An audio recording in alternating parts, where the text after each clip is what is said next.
তারেক রহমানের লাইভ রুমের অজানা রহস্য কি আছে সেই ঘরে?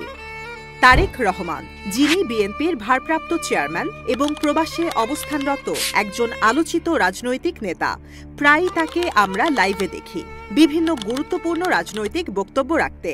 কিন্তু কখনো কি ভেবে দেখেছেন, যেই রুম থেকে তিনি লাইভে আসেন সেই রুমটি কেমন? কি আছে সেই রুমের ভেতরে? আজকের ভিডিওতে আমরা খুঁজে দেখব তারেক রহমানের লাইভ রুমের অজানা দিকগুলো। তারেক রহমান বর্তমানে লন্ডনে অবস্থান করছেন। 2008 সাল থেকে তিনি যুক্তরাজ্যে রাজনৈতিক আশ্রয়ে রয়েছেন। বেশিরভাগ সময় আমরা তাকে দেখি একটি নির্দিষ্ট ঘর থেকে লাইভ করতে, কিন্তু সেই রুম সম্পর্কে আমরা কতটুকু জানি? তারেক রহমানের লাইভ রুমে কিছু বিশেষ বৈশিষ্ট্য দেখা যায়।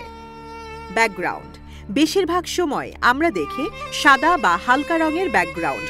অনেক সময় দেয়ালে বইয়ের শেলফ বা ডেকোরেটিভ আইটেম রাখা যায়। শেলফে বেশ কিছু রাজনৈতিক বই দেখা যায়। তাছাড়া শেলফে ফাইল রাখা, যেখানে বিএনপি ও অঙ্গ সংগঠনের সকল তথ্য রাখা থাকে। তারেক রহমানের পেছনে একটি টিভি বক্সে টিভি রাখা, যার দুই পাশে দুইটা ল্যাম্প রাখা আছে। পেছনের দেয়ালে একটা ওয়ালপেপার দেখা যায়। তারেক রহমানের ঠিক পেছনে একটা টেবিল ল্যাম্প দেখা যায়, যার পাশে একটা সোফা রাখা আছে। আলো বা লাইটিং: রুমটিতে প্রফেশনাল লাইটিং ব্যবহার করা হয়, যাতে তার চেহারা স্পষ্ট দেখা যায় এবং ভিডিওর মান ভালো হয়। ক্যামেরার কোণ: তিনি সাধারণত এক জায়গায় বসেই কথা বলেন। ক্যামেরার কোণ সামান্য উপরের দিকে থাকে। ডেস্ক বা চেয়ার: বেশিরভাগ ক্ষেত্রে তাকে একটি চেয়ার ও ডেস্কের সামনে বসে কথা বলতে দেখা যায়, যা অফিস বা লাইব্রেরির মতো মনে হয়। অনেকেই প্রশ্ন করেন, তারেক রহমান কি ধরনের ডিভাইস বা প্রযুক্তি ব্যবহার করেন?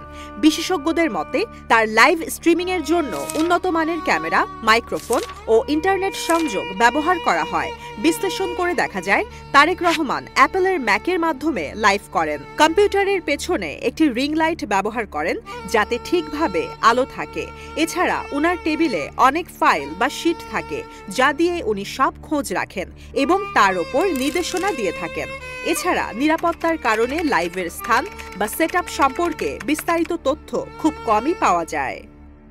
রাজনৈতিক দৃষ্টিকোণ: তারেক রহমানের লাইভ ঘরের গুরুত্ব শুধু প্রযুক্তিগত বিষয় সীমাবদ্ধ নয়, এটি রাজনৈতিকভাবেও গুরুত্বপূর্ণ। এখান থেকেই তিনি দলীয় সিদ্ধান্ত জানান, সরকারের সমালোচনা করেন এবং সমর্থকদের দিক নির্দেশনা দেন। তারেক রহমানের লাইভ রুম সম্পর্কে কিছুটা জানার চেষ্টা করলাম, তবে এটি শুধুমাত্র দৃশ্যমান দিক। বাস্তবিকভাবে এর পেছনে আরও অনেক রহস্য থাকতে পারে। আপনাদের কি মতামত? কমেন্টে জানান।